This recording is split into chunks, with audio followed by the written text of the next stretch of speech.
ಕೆಲವೇ ಕ್ಷಣಗಳಲ್ಲಿ ಕೇಂದ್ರದ ಮಹತ್ವದ ಸಭೆ ಇದೆ ಇವತ್ತು. ಕೇಂದ್ರ ಆರೋಗ್ಯ ಸಚಿವರ ನೇತೃತ್ವದಲ್ಲಿ ಕೊರೋನಾ ಹೈ ವೋಲ್ಟೇಜ್ ಮೀಟಿಂಗ್ ನಡೀತಾ ಇದೆ.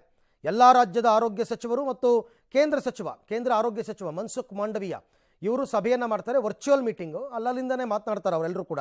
ಇನ್ನು ಕರ್ನಾಟಕದಲ್ಲಿ ಕೊರೋನಾ ಸಿದ್ಧತೆಗಳ ಮತ್ತು ಮಾರ್ಗಸೂಚಿಗಳ ವಿವರ ಇದನ್ನು ರಾಜ್ಯದ ಆರೋಗ್ಯ ಸಚಿವ ದಿನೇಶ್ ಗುಂಡೂರಾವ್ ಅವರು ಕೊಡಲಿದ್ದಾರೆ. ಸೊ ಹಾಗಾಗಿ ಇವಾಗ ಈ ಎಲ್ಲ ವಿಚಾರಗಳು ಏನೇನು ಕ್ರಮ ತಗೊಂಡಿದ್ದಾರೆ, ಇಲ್ಲಿ ತನಕ ಎಷ್ಟು ಕೇಸ್ಗಳಿದೆ, ಅದರಲ್ಲಿ ಎಷ್ಟು ಜನ ICUನಲ್ಲಿದ್ದಾರೆ, ಎಷ್ಟು ಜನ ಹಾಸ್ಪಿಟಲೈಸ್ ಆಗಿದ್ದಾರೆ, ಎಲ್ಲವನ್ನ ಕೇಳ್ತಾರೆ, ಇಂಡಿವಿಜುವಲ್ ಆಗಿ ಕೇಳ್ತಾರೆ. ಸೊ ಈಗ ಒಂದಷ್ಟು ವಿಚಾರಗಳು ಈಗ ಸ್ಪಷ್ಟವಾಗ್ತಾ ಇದೆ. ಯಾಕೆಂದರೆ ಇದು ರ್ಯಾಪಿಡ್ ಆಗಿ ಜಾಸ್ತಿ ಆಗ್ತಿದೆ ಮತ್ತು ಇನ್ನೂ ಕೂಡ ನಮ್ಮ ರಾಜ್ಯದಲ್ಲಿ ಟೆಸ್ಟಿಂಗನ್ನು ಜಾಸ್ತಿ ಮಾಡ್ಕೊಂಡಿಲ್ಲ. ಈಗ ನಾವು ಶನಿವಾರದಿಂದ ಮಾಡ್ತಾರೆ ಅಂತ ಇದ್ದಾರೆ. ಟೆಸ್ಟಿಂಗ್ ಜಾಸ್ತಿ ಮಾಡಿಕೊಂಡ್ರೆ ಸಹಜವಾಗೇ ನಂಬರ್ಸ್ ಜಾಸ್ತಿ ಆಗುತ್ತೆ. ನಮಗೆ ಇವಾಗ ಬೇಕಾಗಿರ್ತಕ್ಕಂಥದ್ದು JN1 ಎಷ್ಟರ ಮಟ್ಟಿಗೆ ವ್ಯಾಪಿಸಿದೆ ಮತ್ತು ಇದು ಯಾವ ರೀತಿಯಾಗಿ ಸೌಮ್ಯ ರೂಪನ ರೌದ್ರ ರೂಪನ ಅಂತಕ್ಕಂಥದ್ದು ಗೊತ್ತಾಗಬೇಕಿದೆ. ಬೆಳವಣಿಗೆಗಳು ಮತ್ತು ಕೇಂದ್ರ ಸಚಿವರು ಎಲ್ಲ ರಾಜ್ಯಗಳ ಸಚಿವರುಗಳ ಜೊತೆ ಸಭೆಯನ್ನು ಕರೆದಿದ್ದಾರೆ ಬೆಳಗ್ಗೆ 10 ಗಂಟೆಗೆ. ಆ ಚರ್ಚೆಯಲ್ಲಿ ಬಹುಶಃ ಅಂತಾರಾಷ್ಟ್ರ ಮಟ್ಟದ ಬೆಳವಣಿಗೆಗಳು ಮತ್ತು ನಮ್ಮ ರಾಷ್ಟ್ರದಲ್ಲಿ ಬೇರೆ ಬೇರೆ ರಾಜ್ಯಗಳು ಯಾವ ಥರ ಆಗಿದೆ ಅನೇಕ ಮಾಹಿತಿಗಳು ಅವರಲ್ಲೂ ಕೂಡ ಇರ್ತದೆ. ಆದ್ದರಿಂದ ಆ ಚರ್ಚೆಯಲ್ಲಿ ಏನೇನು ತೀರ್ಮಾನಗಳಾಗುತ್ತೆ ಚರ್ಚೆ ನಂತರ ನಿಮಗೆಲ್ಲ ಹೇಳ್ತೀನಿ.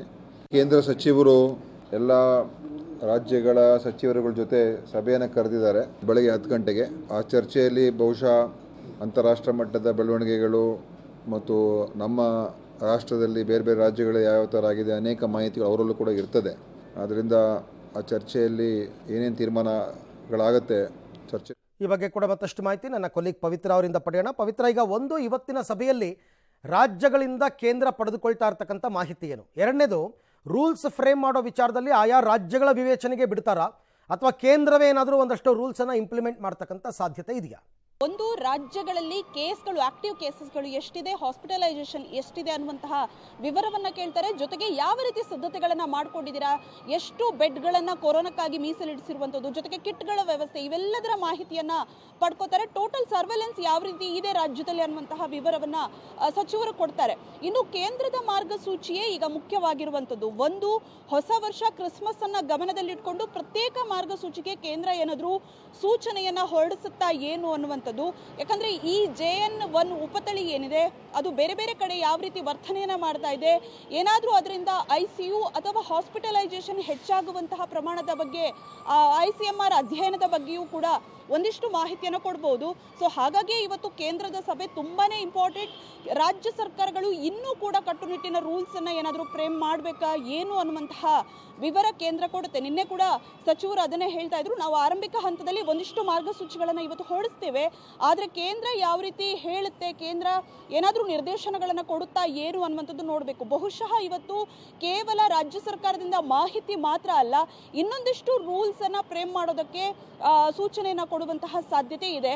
ಇನ್ನು ಗಡಿ ಭಾಗದ ವಿಚಾರದಲ್ಲೂ ಕೂಡ ಅಷ್ಟೇ. ಈಗ ಸದ್ಯದ ಮಟ್ಟಿಗೆ ಗಡಿ ಭಾಗದಲ್ಲಿ ಸ್ಕ್ರೀನಿಂಗ್ ಅನ್ನು ನಡೆಸುವಂತಹ ವ್ಯವಸ್ಥೆಯನ್ನ ಮಾಡ್ಕೊಂಡಿದ್ದಾರೆ. ನಿನ್ನೆ ಸಚಿವರು ಹೇಳ್ತಾ ಇದ್ರು, ನಾವು ಅದನ್ನ ಬಂದ್ ಮಾಡೋದಕ್ಕೆ ಸಾಧ್ಯ ಇಲ್ಲ. ಸದ್ಯದ ಮಟ್ಟಿಗೆ ಅಂತಾರಾಜ್ಯ ಓಡಾಟ, ಅದರಲ್ಲೂ ಕೂಡ ಡೇಂಜರ್ ಝೋನ್ ಇಂದ ಬೇರೆ ಕಡೆ ಓಡಾಟಗಳನ್ನ ಸದ್ಯದ ಮಟ್ಟಿಗೆ ಏನು ನಿಲ್ಲಿಸಲ್ಲ, ಅದಕ್ಕೆ ಕೇಂದ್ರದ ಅನುಮತಿಯೂ ಕೂಡ ಬೇಕಾಗಿದೆ. ಸೊ ಹಾಗಾಗಿ ಗಡಿ ಭಾಗದಲ್ಲಿ ಇನ್ನಷ್ಟು ಕಟ್ಟುನಿಟ್ಟಿನ ವಿಚಾರ, ಕೇರಳದ ನೆರೆ ರಾಜ್ಯ ಆಗಿರೋದ್ರಿಂದ ಕರ್ನಾಟಕಕ್ಕೆ ಆಬ್ವಿಯಸ್ಲಿ ಇನ್ನಷ್ಟು ಕಟ್ಟುನಿಟ್ಟಿನ ಕ್ರಮಗಳು ಬೇಕು. ಅದರಲ್ಲೂ ಕೂಡ ಅಯ್ಯಪ್ಪ ಶಬರಿಮಲೆಗೆ ಹೋಗುವಂತಹ ಭಕ್ತಾದಿಗಳ ಸಂಖ್ಯೆ ಕೂಡ ಹೆಚ್ಚಾಗ್ತಾ ಇದೆ.